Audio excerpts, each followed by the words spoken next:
Mine Medine ebekesine koytkan. Yavlukların beylen kızın kararımın da. Üç pişmak yazısın da.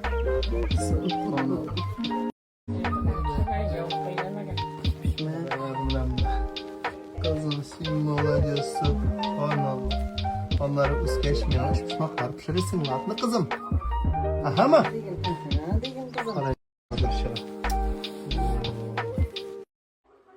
Mine dostlar. Benim en iyi yaşakta. Красотка.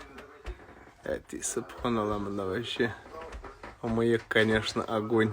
Minik Suman. Mine tağınanenin fotografisi. Yaşak tağısı. Subhanallah. Красотка. Benim en iyi hazırda красотка. Bu benim en iyi yaşakta. Mıyıksız. Musa Celliğe şoğan diler onu. Arıqzalı. Красавец вообще. Patsan вообще. Mine bizden koyle. Yani Zülhiye. Eti reis. Abiyim Eduard. Nikeş Azamat. Hem. Krasavç. Min. Salavat. Mine dostlar üç pişmakta jitişti. İsleri bütün üye toraldı. Mine hazır edip moynu mine bayıcı bitip. Moy bilen sılap çıqabız. Üç pişmaklarımızla.